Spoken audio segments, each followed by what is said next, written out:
So I'm really excited about today's session because I think a lot of times when we talk about mergers, acquisitions, everybody gloms divestitures in with that.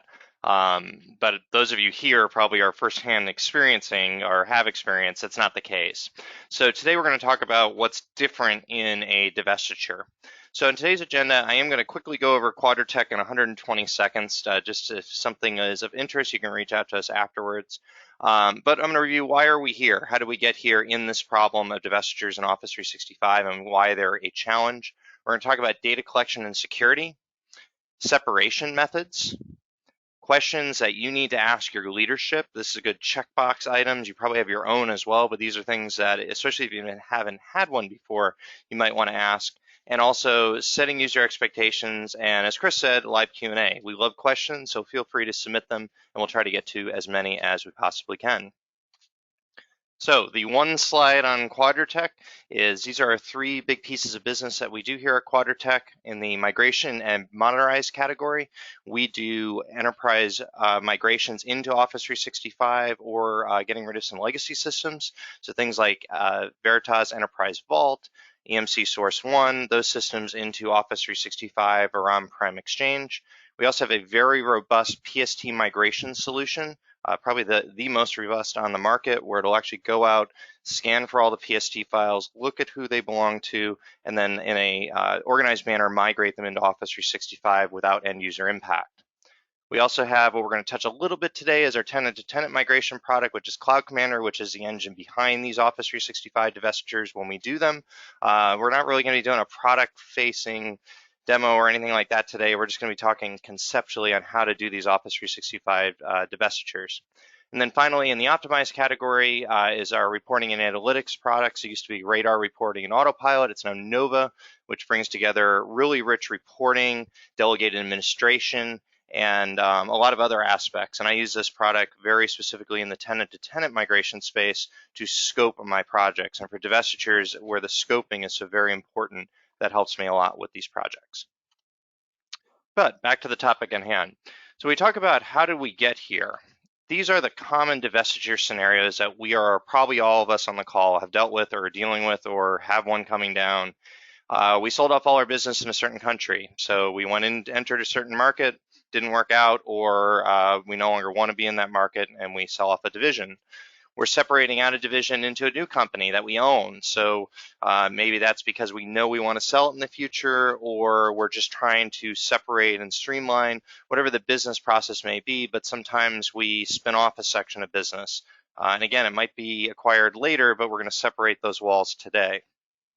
We're going to refocus our product line, and you stop selling a certain product, but you sell off that product or division as part of that decision. And then we have to go and figure out how to do that.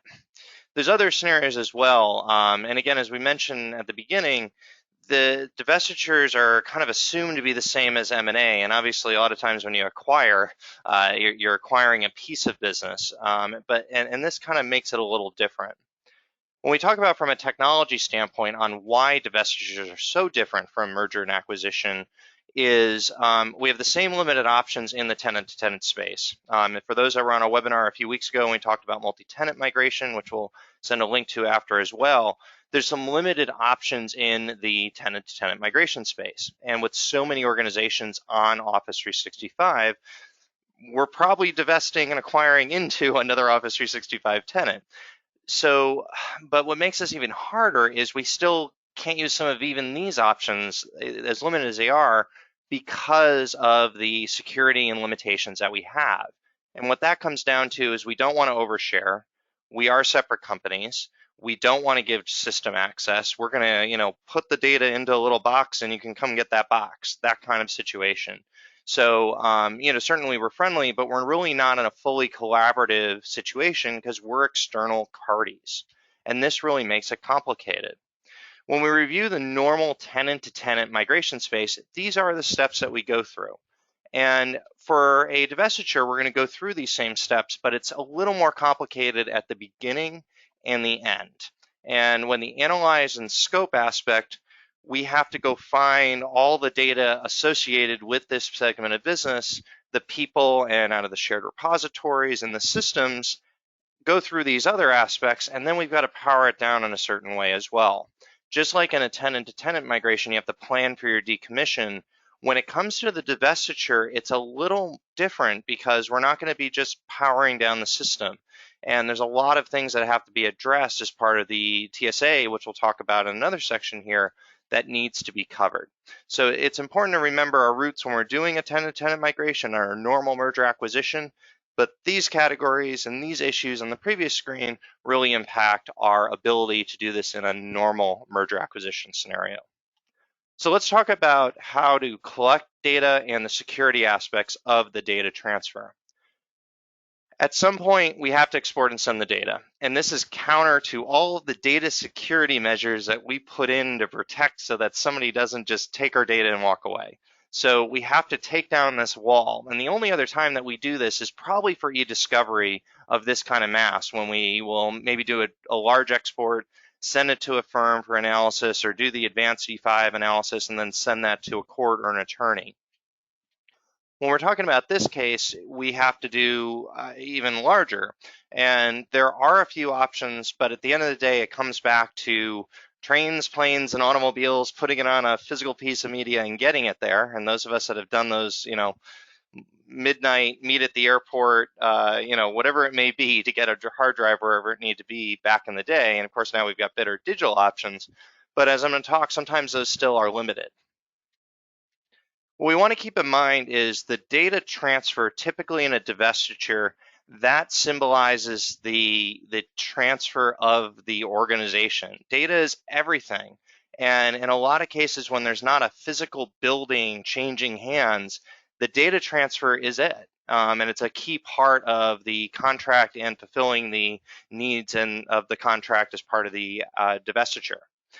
You need to get clarification from the business sponsors on what their expectations are, what the notification processes are, and what else might be tied to this.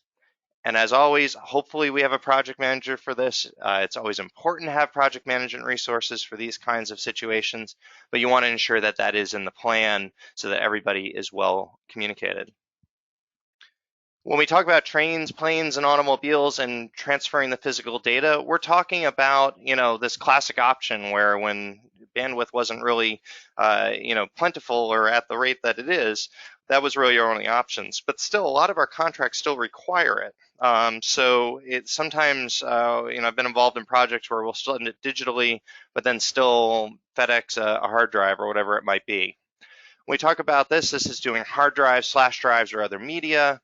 It can be important that this data is obviously encrypted, but what you also have to keep in mind is this business and this data is now becoming the property of the other entity. So in most situations, you have to meet the data requirements of the term that's acquiring. And that can be hard for us in M&A who are used to calling the shots and putting things in motion, because we really have to kind of negotiate this. So hopefully they at least meet our minimum standard. And when it doesn't, sometimes that can be a little awkward, or you can agree to a higher standard, because most will. But it's important to ensure that you're meeting at least their requirements. And obviously don't put the security key in the box if you're shipping a physical hard drive. And I always do too in these scenarios. I always, even if I met someone at the airport, my next stop was a critical ship stop, DHL, FedEx, UPS, whatever it might be, for a critical services shipment, not just, next day, but a premium courier service. We also have digital options for small projects. This usually was pretty good. And this, as I said, this keeps getting better and better. Obviously, you still need to encrypt it. You don't want to do anonymous links. You don't want this data to go missing. It's really critical data, and it's important that it's protected just like anything else. Again, the acquiring company should set this up in this case. So if they say, FTP site or whatever it might be, let them control and dictate where that goes. But obviously ensure there's sufficient storage so you don't have a 3 a.m. emergency in trying to do this.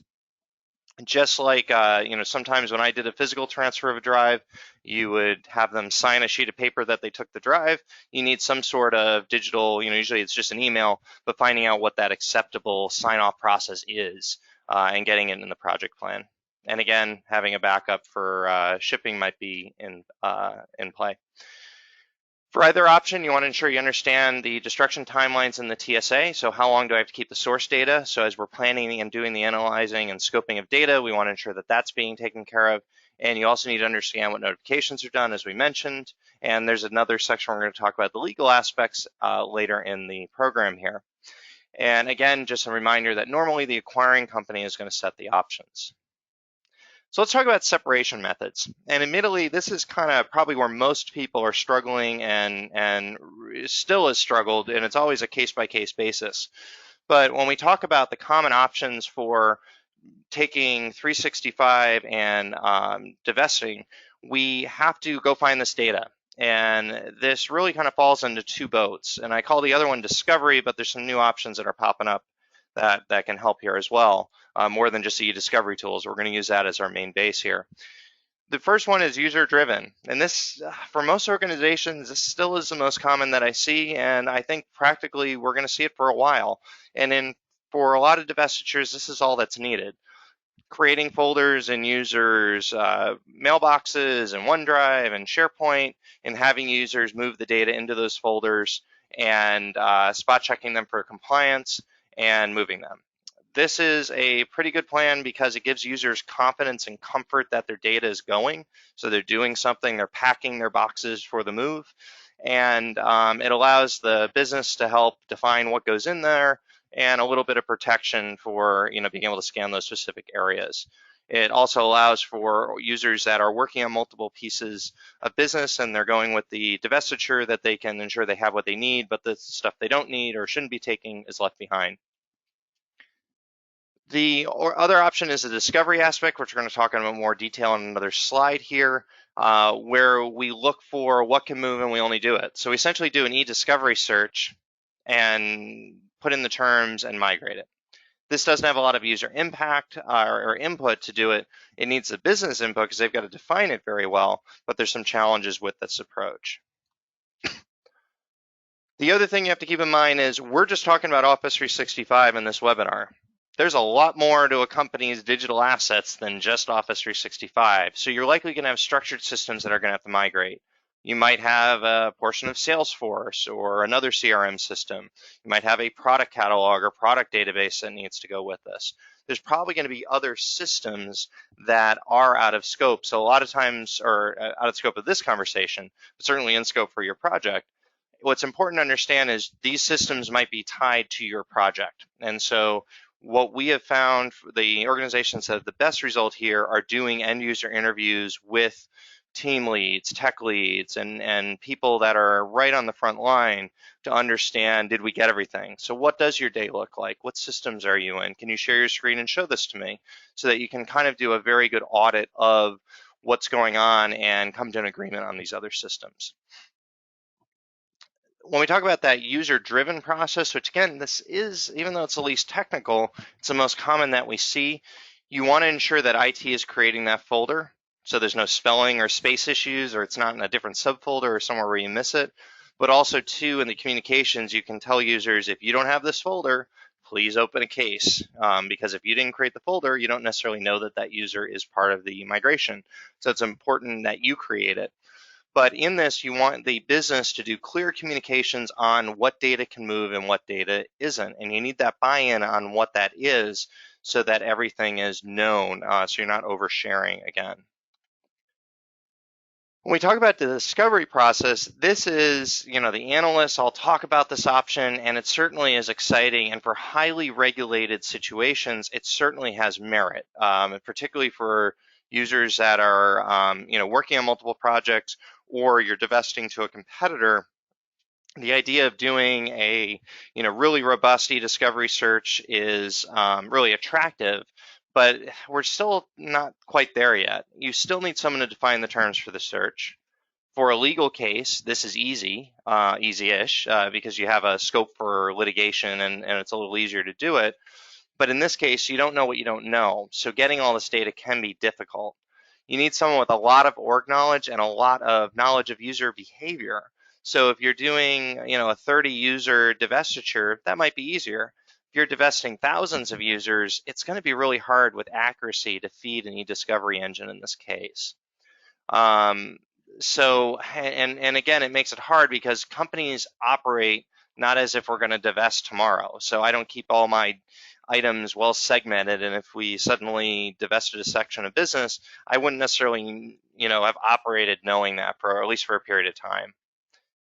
This process also requires to do anything of a really advanced, to use those advanced e-discovery tools, you typically need an E5 license. There certainly is some e-discovery options in the lower SKUs, but to get that true AI engine and marking items, you need that E5 licensing or a third-party discovery tool. So this, again, is a great option for really highly regulated or moving to a competitor, or maybe where most of the users' work is in a third-party or structured system, and this is only basic data, but it's important to realize that this has some limitations. So of course, to get the best of both is to mix them. And this is probably what we see, again, the user-driven process is the most common, but using discovery tools to confirm compliance. So this is where we have used the discovery engine to ensure that we got everything. So asking the business to give us some basic terms that we can go and scan all the SharePoint sites, scan OneDrives, and scan the big repositories to try to ensure we got everything, and then go back and, gee, there's a site over here, that you may have missed. We want to ensure you have everything. Can you please identify if the site is in scope or not? This is, I think, for now, the most practical and kind of the mixing of two worlds. And what we're seeing, this process tends to work really well. It also gives comfort, again, for the users that they know what's moving with them. For both methods, we want to ensure that you're migrating items that won't come up normally or are really critical. So these are things that most of the time are in scope when you're doing a mailbox migration in particular, calendars, contacts, tasks, and notes. So everything in the Contoso folder, and we'll move your calendar, contacts, tasks, and notes. That's typically what we're seeing for a email notification. The other item to note is personal items. How are those going to be handled? This can be, I know, a tricky topic and issue for users and organizations because personal items are always a difficult thing. But keep in mind, you also have the employees' personal records for their own employment. So reviews they may have hung on to, certain notes, or their contracts, things like that. So they may need a section to inside that folder as well to move those items over. In this section, we're going to review the questions you need to ask your leadership related to divestiture. And you really need these answers before you can effectively do all the analyze and scope and also some of the processes. So these are the things that are really important to have answers to. So the first thing is you need a business representative in RemainCo, as I'll call it, so the company that's staying behind that can make data decisions. It's really hard in some of these when they move very, very fast to see who has the authority to make decisions around data migrations. And so we want to ensure that we have that level of buy-in so that when you have a question or you find something as the IT administrator, you have some clear answer from people that aren't divesting with the company, but are in fact of authority in the same company and define what can stay and what can go. The TSA, so the TSA is a transitional service agreement. That's the agreement of for how long you're going to have users on the source network, how long things are going to occur for. There's a lot of aspects in this. So as an IT person, if you don't know what's in the TSA, you should find out and even get a copy of it if you can, so you know what to prepare for. In the TSA are going to be some of these other questions. So are you going to forward emails and calls, and for how long? So how's that going to work? And you've got to make a plan associated with that. And then you've got to ask all these lovely follow-up questions on what time. And if you have multi-shift users, what time is that going to happen for what user? All those items that are going to have to be handled. Those data transfer challenges that we talked about at the beginning, now you've got to bring them back and who's going to make these decisions. So you've got to present the options and who has that authority.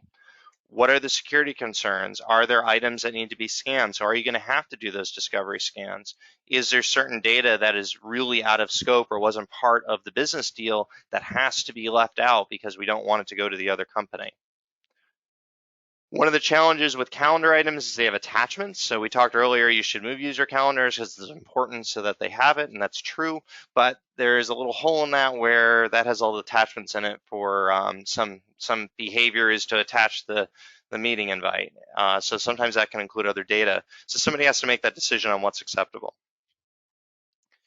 Is there other business activity tied to this? So a lot of times, especially in the antitrust laws in the U.S., to acquire a company, you sometimes have to divest some other business, particularly in certain states and some of the insurance and finance markets. You can only have so much business in each state. If you go over a percentage, then that's a violation of the antitrust statutes. So, but to close this acquisition, I needed to divest a state. So understanding this, they'll also understand the timelines and understand the urgencies. It's always good in the M&A activity to understand the business aspect of the deal so that you understand where this stress and risk and timeline is coming from. Agreements on if something is missed. So this is normally in the TSA it defines it, but you need an internal process on who's going to approve it. So that Monday morning after everyone's moved and a team lead goes, oh, I don't have this network share. Oh, we used to have this SharePoint site, but we need that and it's not over here. You need a process in place so that it can get approved and you can package it up and move it over, and for how long that's going to be acceptable for. And of course, what documentation you need. Included in this is also questions around legal hold. So if the users are on hold or there's active litigation, the legal teams have to get involved to understand, okay, what happened with the divestiture? Are those cases moving with those people? Did the company take on that legal risk? All these other aspects need to be answered so you understand what the destruction process is. So if the cases, if there are open cases against that segment of business, how are you going to preserve that information, and how's that going to work? When we talk about tips, in this case, you want to communicate issues quickly, and you want to ensure IT security teams are aware and represented. So we talked about at the beginning, we're kind of taking down our walls and doing these things that we're not supposed to do, of taking large amounts of data and exporting it, which is just a nightmare. So you want to ensure that you have proper representation. You also want to ensure you have representation from the leadership of the company that's remaining, so that you ensure that there's processes in place so you can get quick answers. What you really got to keep in mind is when we hit Monday morning and that divestiture has occurred and you've sent their data, those users are external to the company. They really don't have authority anymore. And this is a really hard and emotional thing when you were colleagues for so long and now you're separated, and the help desk has to deal with this, and they have to call the other help desk, and these are all issues that are going to happen, but you've got to ensure that you've got these processes in place so that you're effective. And then our final section here, setting user expectations. So again, you want to be clear on what kind of data can move and not move. And these need to be communications that are for everybody. So PDFs or screenshots. People really seem to enjoy video documentation now. So we've been seeing a lot of stream videos and things like that, and we use that internally here at Quadrotech for training as well. So giving examples, here's how to drag items over, here's how to know what's in place and not in place, things like that. And even training sessions for your tech leaders. So a lot of team leads, this is a great way to engage them and get everyone trained up and ready for the move. You want to define what Monday morning looks like. If you're the one divesting, usually this is on the acquiring company, but you want to ensure that those are distributed, and you may need to distribute them for the other company so that they have what's going to happen Monday morning when they leave on Friday while they're on your system. So you do want to ensure that that's handled and figure out, again, the TSA may dictate this, but it's important that that is communicated. Tenant migrations are hard. And we have a wealth of communication templates that we have out on our website, and it really is important that you spend a lot of time on the communication aspect of this. If you're on the acquiring side of a group of users, the more you can communicate, the better, and ensure that everyone's taken care of. These types of migrations have impacts. For those that are new to the tenant space, the Office 365 system wasn't designed for M&A, and there's a lot of surprises on things that move and don't move. And the leadership needs to understand what's going to happen so that you can deal with those issues with tenant-to-tenant migrations and the challenges of splitting out user data. And our last slide here, talking about best practices. It's a stressful time. It's particularly as a lot of us, we're very, very close to our end user community, and if people are leaving or we're going with them or whatever the situation may be, it really is hard and it adds a lot of stress. And because of this, sometimes people cut corners or they're not thinking clearly and things are missed. So it's really important to develop your plan, scope the project correctly, and focus as much as you can so that you have a successful outcome. Communication in multiple methods to multiple learning styles. Our communication templates also always link to each other. So on the post resources, we'll include a link to that. But you'll always see, last week we talked about this, and here's a link to that communication. And that's always important because if someone's late to the game or they're out, they can see everything. But it also prevents people frantically searching for emails and things like that on, oh my God, what did they say last week that was important? Now it's all in one place. So it's really important to follow that aspect. Most popular help desk call in the world here for tenant space is mobile devices. Continues to be one of the highest items that we see and our clients see. So it's important that those reconfiguration guides are distributed beforehand. And you also want to ensure both help desks are prepared. So each company is taking care of those aspects. So if they're divesting, you're training your team on what they should do if they get a call, whether that's forward them to the other help desk or service them under the agreed scope. And then obviously on the other side, ensuring people are aware of they're getting new devices, they're not, or the situation that they're going to run into. All right, so Chris, that was a 20-minute talk there. Do we have any questions that come in? I guess this is a good reminder for people if they have questions, they should submit them at this time. Yeah, sure, we've got a few. Okay, so the first one, how do you handle forwarding email when the users are moving, but we are keeping this domain? What about phone numbers? So what's important, so we talked about this earlier on with the TSA. So the TSA will kind of define that. And so in divestitures, you've got a few situations.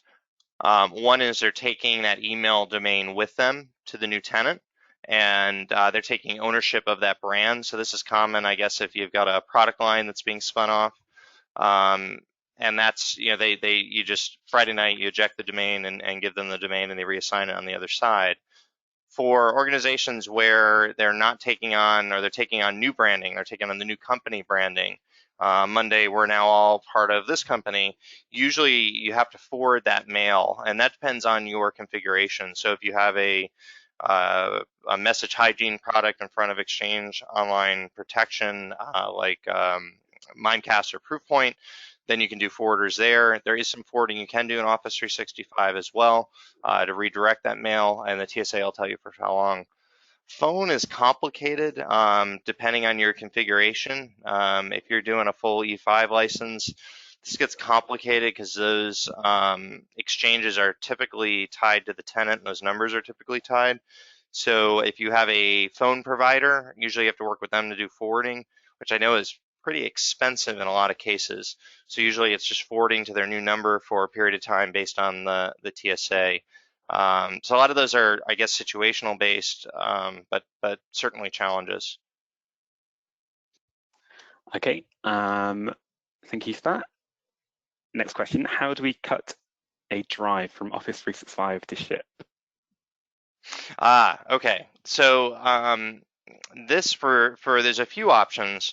The most common is if you're going to do the discovery method, then you there's actually a plugin. So you do the discovery, you produce it, and then there's a plugin that you actually load and download it. It's inside the browser, and that's how most of the time that's handled for those extracts. There's third-party options as well, so each one kind of has a different piece. You do want to practice this if you are actually cutting the 365 data back to a drive.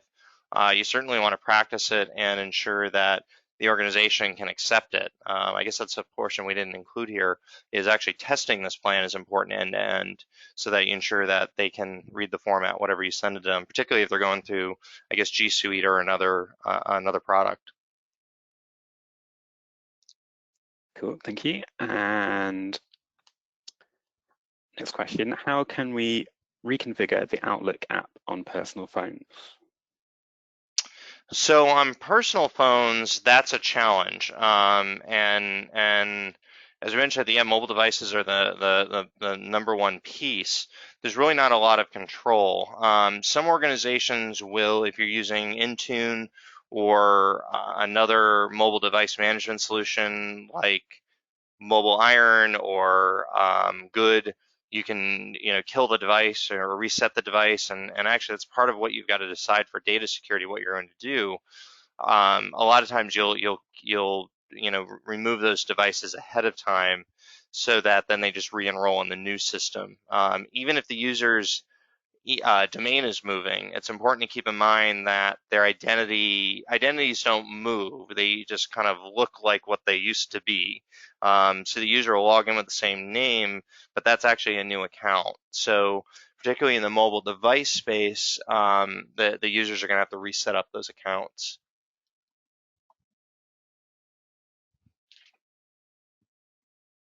Cool, thank you, Mike. I'm afraid that was working from home and having an unreliable internet connection means I can't access the other questions just now. Okay, fair enough.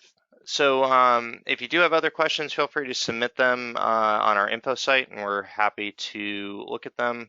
The other two resources that might be helpful to you, and we'll include some of these in the post emails. We did have, there's some really good information on our tenant-to-tenant migration solutions, including our record of doing a terabyte of an hour. So there's certainly some items to check out here. That's my email address on the bottom. You can also follow up with questions to me directly.